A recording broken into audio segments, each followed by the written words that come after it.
Today, we're going to talk about creating the culture that you'd actually be proud to be a part of. And we're going to talk about some of the key insights and some takeaways to infuse into your business to start creating that culture. Hey, welcome back to the Legacy Builder Podcast. I'm Jared Holt, and with us today is Al Bennett, a business planning consultant with Ascent Financial. And a reminder that the Legacy Builder Podcast is a podcast all things focused on business transition planning. We talk about things here from culture, organizations, to financials, tax strategies, down to personal wealth management. And even if you're not in a position of leadership or in a business transition yourself, there are things here that anybody can take away from that can benefit their lives. And so today we're going to be talking about building a culture within an organization. Al, this is something that you have a lot of experience around. Why is it such an important topic? Well, Jared, what we see in businesses that we work with is that, as you indicate, culture just trumps everything. There's other puzzle pieces that matter or that are important. But when we visit with owners and they say the toughest thing they have as a challenge is how to find, train, and retain great talent. And if they've got their culture optimal, it isn't that hard. Right. People want to be part of that team. They want to stay on that team. Yeah. So again, as you indicate, culture is critically important. And this podcast is being recorded here in October of 2020. We've had the year of 2020 going on around us, and there's been a lot of businesses that have been affected by COVID, by things they can't control. They've seen their profits move around. And if someone might be saying, well, why culture? Why now? It's been proven that culture can have a 20% impact to the bottom line or lack of culture. And so we're going to be talking about things here today that can literally improve the bottom line of an organization. Peter Drucker's favorite line is culture eats strategy for lunch. And a good culture, a good team can get you through hard times. Absolutely. So Al, where do you start with? I mean, culture is such a big word. It's a broad word. You can't just start building culture immediately. It's like biting an elephant. Where do you start? When I work with groups, oftentimes, Jared, it might not seem the exact right place to start, but I like to start, as you indicate, with a small bite of the elephant. And not necessarily big picture, what does a business look like in 10 or 15 years, but can you simply just talk to me about your core values? Mm-hmm. And as you know, core values are really the foundation upon which, people perform their work and how they make decisions, how they conduct themselves. And the fun thing, I think, is if you get in that conversation with people about core values, get them to understand how important they are, and then kind of chop them into the three pieces that we've talked about before, which is, there's oftentimes in organizations we work with what we call aspirational values. In other words, things that we strive for. Years ago, being at a Lexus dealership, where I remember seeing a sign up there that said the constant pursuit of excellence. That was kind of an aspirational core value. Obviously, no one's perfect, no one's achieved excellence, but the constant pursuit was an aspirational value of theirs. The second category is what we call permission to play. In other words, if you're going to come be part of our team, here's some core values that you need to learn and adopt and be willing to abide by. Mm-hmm. And the last one is, the accidental values that, we really didn't necessarily set out to do those, but if we're going to be successful, these are values that are critical to our business success. So again, identifying those three different categories from aspirational to permission to play to accidental, but getting the leaders to talk about, well, exactly what are those core values? Which are the ones that you would tell me are most important? What are the ones that are non-negotiable that everyone understands? That those are really some anchor points or some mile markers that do not move. Absolutely. The core values of a business can really be the backbone of the business and help the business make decisions from time to time.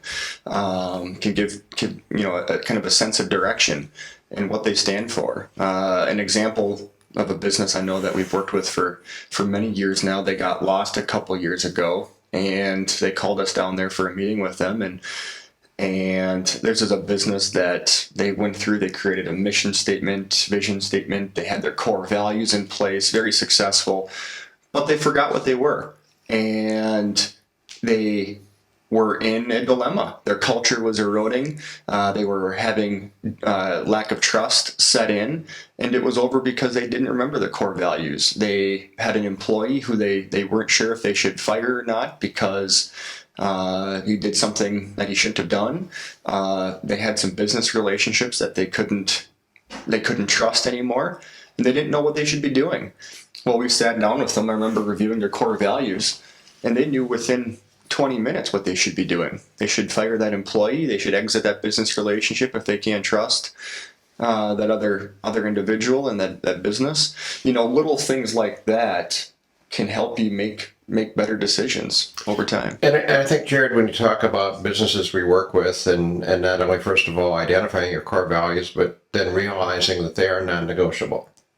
And this is years ago. I had a family where I was driving down the road in the vehicle with the CEO, and he took a phone call from one of their team members and described an incident. This happened to be an ag situation where a long-term employee had struck an animal, hit an animal with the end of a hammer, the handle end of a hammer. And he called the CEO to say, this just happened, what do I do? And with zero hesitation, the CEO said, well, our core values, animal abuse is a non-negotiable. That person is gone. And the farm manager started with the but, this is so-and-so, and he's been part of our team for 15 years. And the CEO said, but we're talking about our core values. Yeah. They're not negotiable. It doesn't matter how long this person's been on our team. It doesn't matter if you like this person or not. He violated our core value. He's gone. Right. He's gone now. Yeah. It was non-negotiable. So again, I think to have those anchors, to know what they are, as you indicate, sometimes even, get them built into a poster and put it on the wall, have it in the break room, have it out in the shop or whatever, where people can constantly be reminded of what those core values are and how critically important they are to the success of the organization and creating the kind of culture you'd be proud to be a part of. You hear a lot of talk too about like a mission statement and a vision statement. How does that fit into culture, Al?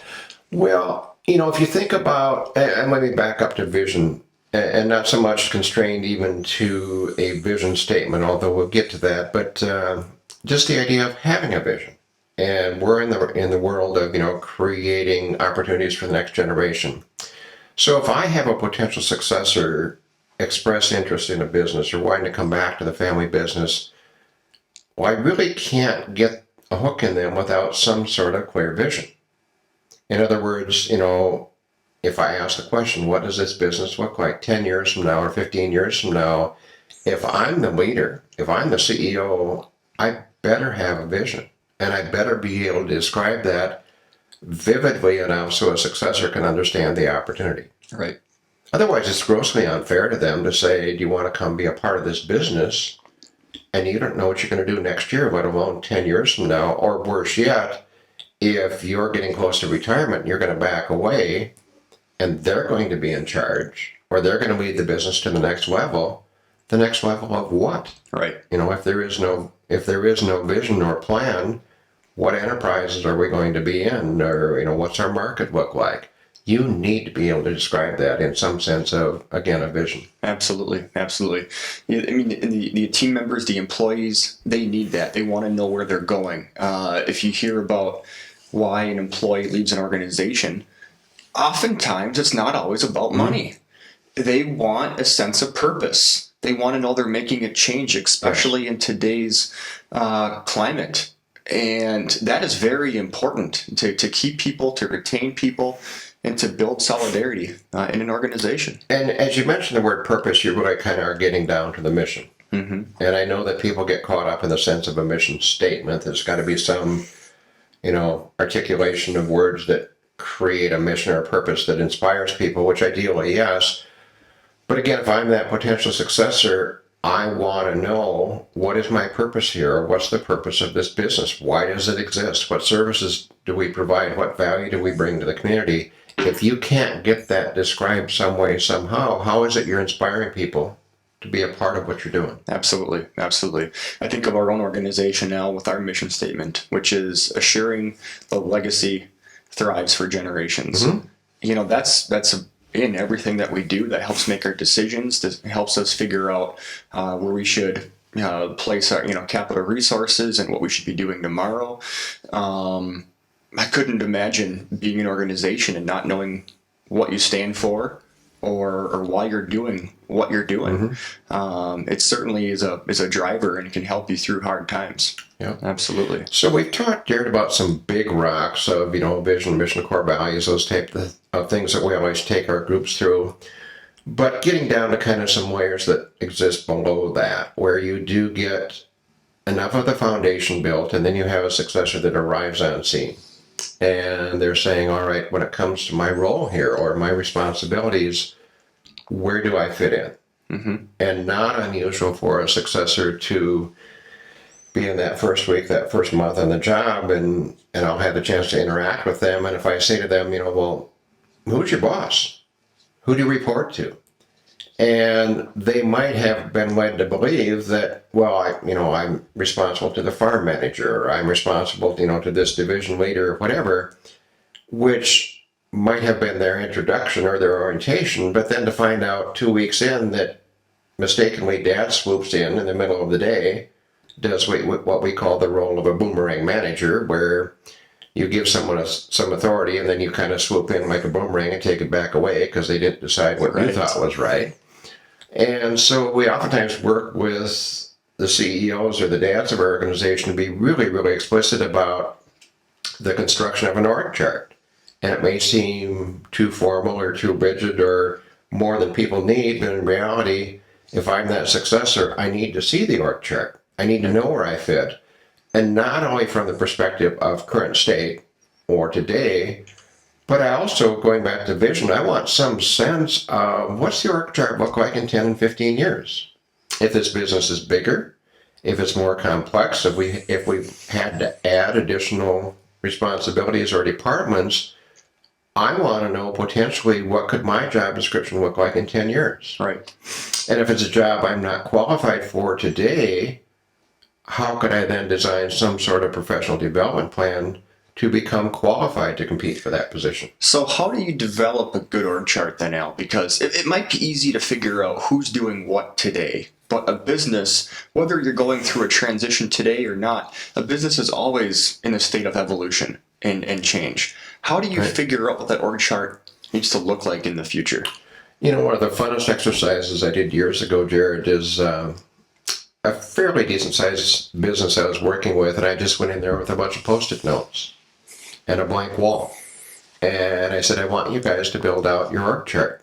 And I gave them each a stack of Post-it notes and a magic marker and let them just stick it to the wall. Well, what was so much fun for me, being the facilitator of the exercises, they didn't agree. They were up there moving stickies around and arguing about who was on top and who reported to who. And what I quickly learned was, of course, they didn't have an org chart. Yep. And they had this image of one in their brain, but they weren't aligned. So I had all these leaders of an organization debating, arguing about what would an org chart really look like if it was one that even reflected current state. And then when I flipped the channel on them and said, well, what does it look like 10, 15 years from now? Then it really got fun. Because if they couldn't identify what was real, only imagine when it was, the hypothetical. But at the end of the day, they had really learned a lot about the importance of having an org chart that they can communicate to people, and more importantly, go out to other team members and describe to them kind of the chain of command, or who do you report to, or if you have a question, do you go ask this person, or do you go to dad, or do you go to, the oldest uncle or whatever, and to be able to say to them, no, here's where you are today, and here's where you fit, and where you report to, gives them an anchor they can then build a successful career from. So if I'm watching this right now or listening along, and if I'm a business leader or part of an organization, how do we decide who is the leader of the business in the future? Is it simply the oldest child is the leader, Al? Is that the best way to do it? Well, it's interesting you use the example, Jared, of the oldest child. This is years ago, being at a conference where I was privileged to be with some other consultants from Spain, the country Spain. And one of the gentlemen I was visiting with, he said, you have it so easy here in the States, and that you guys get to go into these family businesses and design org charts and build out a hierarchy based on qualifications and skills and competencies. And he said, unfortunately, the culture in Spain is that if there's a succession plan, the business automatically goes to the oldest son, regardless of their skill set, regardless of their qualifications, whether they're competent or not. The business goes to the oldest son, and then we're brought in as consultants to fix it if they're not qualified or they're not the best fit for the family or for the business. Yep.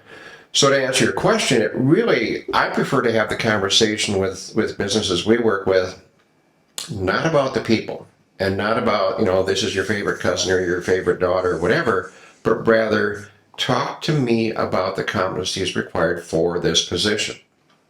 Be it a manager of this enterprise, or, maybe the assistant manager, or maybe it's your controller or whatever. What are the competencies that this business needs? Yep. Before we attach it to any one person? Right. Because as soon as they talk about a person, then they kind of get lost in the emotions of it. If I can keep them on the side of, no, I want to know exactly what will it take for that person to be successful in this role today and in the future. Right. And then be prepared if your business grows, and this happens so oftentimes in our projects, your business may grow beyond the competency of that individual. And we've had families where, perhaps the person was a great controller in their day or in their era, but the business grew so rapidly and became so complex that it eclipsed the competencies of that controller. The business then had to go out and hire a full-fledged CFO with much higher competencies, but they were wise enough, the leaders are wise enough to do that rather than to keep a long-term employee that really wasn't qualified. Yep, absolutely. Building good culture within an organization is something that it's no easy task, and having a good org chart in place can serve a valuable role in that. If you look at closely held businesses, Al, one thing I notice about them is that oftentimes they're trying to pick the next leader of the business from lineage, from the next in line. Mm-hmm. And if you're always trying to do that only with a closely held group of people, well, you're making it a lot harder to compete against those other organizations out there that will pick from anybody. True. And through generations, you're bound to have a dud or two along the way. Not everybody's meant to be a business owner or be a business leader. And you're hitting on that to set that good culture, you got to have those rules in place to say, here's how we have our org chart be developed, and here's how we do it in the future. You're spot on. And Al, how do you actually go through the process of figuring out who should be where in an organization so that way you can have the good culture? I think it starts, not to make this maybe visual for you, Jared, but it starts with a blank slate. And by that I mean never ever assume that, for example, the next CEO or the next manager is the oldest, mm-hmm. Or the best looking for that matter. I mean, I think of one organization we worked with years ago, where by going through the process of what does the business need and what competencies are really critical to the success of the business, it was the youngest son, not the oldest. It was the youngest son that hands down fit the mold. Yep. And no one even, questioned it once we did it using that filter. Yep. But you need to come at it from the right end. Again, it can't be, the oldest or the smartest or the ones with the best degree or whatever. It has to be what's the need of the business. And sometimes it can be effective you can kind of go through an org chart development either tops down or bottoms up. And I've seen organizations do it where they work through it from a bottoms up perspective to figure out, well, who does have the skill sets for these different positions?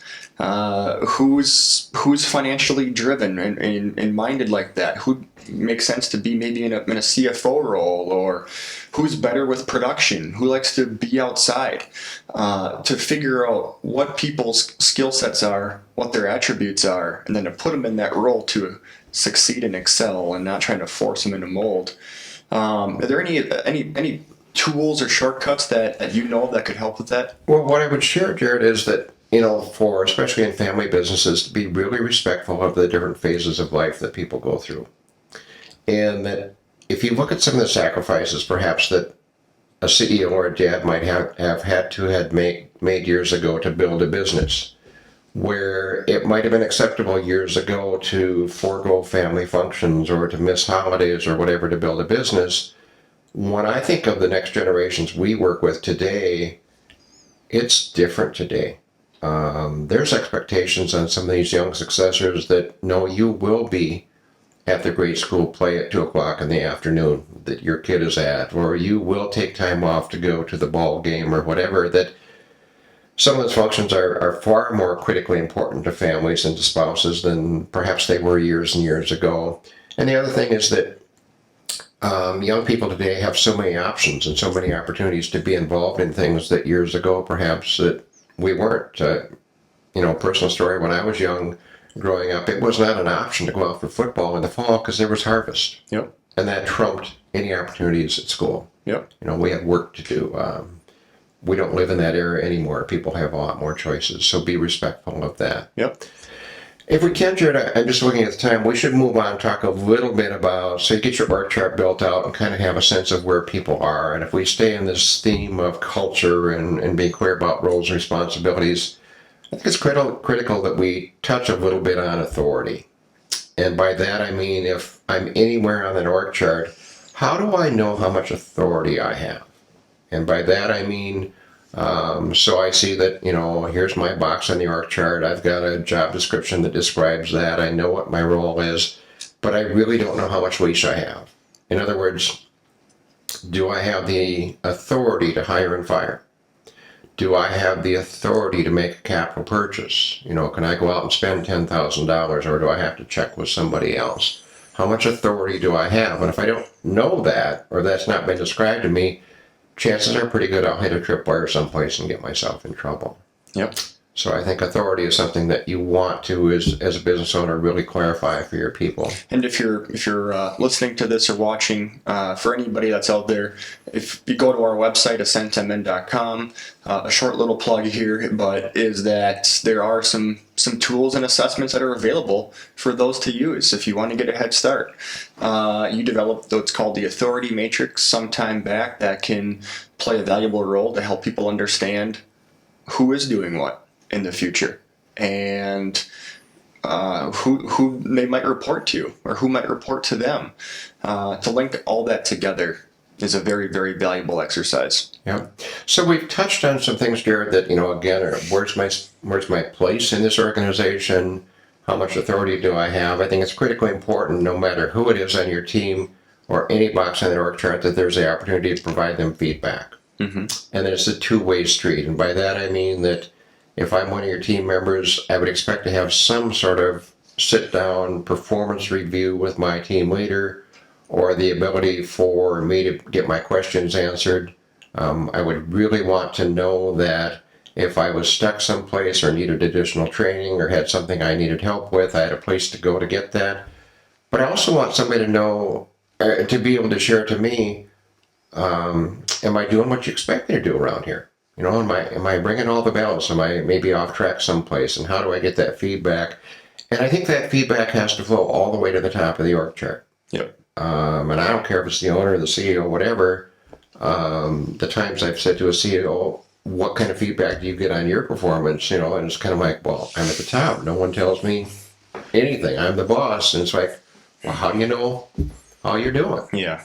I think that feedback piece is really, really important. A sign of a good culture can be that people can give feedback openly without fear of persecution. Yes. If you can't give feedback and be open, you're just not going to have a culture where people are going to be willing to share ideas and push for better and more. Yep. And a last piece, maybe I think we should touch on, is compensation, because it's very common for us to get into organizations where, again, you've created that vision, mission, core values. You've got an org chart that makes some sense. People know what authority they have. They're getting great feedback on how they're doing. But we get to the topic of compensation, and not unusual for groups to hit some landmines there. And I think that if you're going to have an organization that is sustainable and you're going to be able to have a compensation plan that makes sense, there's some rules that you need to know. And the first one, to me is one that's not negotiable, and that's that compensation is not based on need. To ever bring a successor back into a business based on, well, they just bought a house and they've got a mortgage to service, or they just bought a new vehicle with some pretty salty monthly payments, and therefore we got to ramp up their compensation to make sure that we meet their needs. Right. Be really, really cautious of basing compensation on need. What I'd rather have you do is develop what we call a compensation philosophy. And by that I mean, as an owners group, is your compensation for your top tier, is it based on perhaps the market? That if you had an employee leave your organization and go out and get a similar job in a similar organization somewhere down the road, would their compensation be about what you're paying them there? Mm-hmm. Again, based on market. A second compensation philosophy might be, it's a philosophy based on the value they bring to the business. That, we pay them a lot of money because when they came here, we had a need, and not only did they meet that, they exceeded it. They helped us grow our business. They helped grow the bottom line. The value they brought to the business warrants this kind of compensation. That would be a philosophy that could be defensible. Yep. There could be a third one, might be a compensation philosophy that's, here's a base pay based on perhaps, again, the value they bring to the business, but there's a bonus on top of that based on performance. So if we set some bogeys, set some targets that they exceed, they then get a bonus on top of that. That could be a third philosophy. So again, to get that all in order, to get it documented, to have it make sense. So and why this is so important in regards to culture, Al, is that we've seen it so many times in closely held businesses where someone comes back to the family business and they're immediately getting $20,000 more a year than that manager who's been there for 10 years. Yes. And you want to erode culture pretty fast. You start doing some of those things. Exactly. And it's amazing. People talk in an organization. If you have a bonus plan or a profit sharing plan, and if you have different rules for different people, they start talking. Yes. And it needs to make sense. And as a leader of an organization, that compensation plan needs to be clearly articulated back to the team.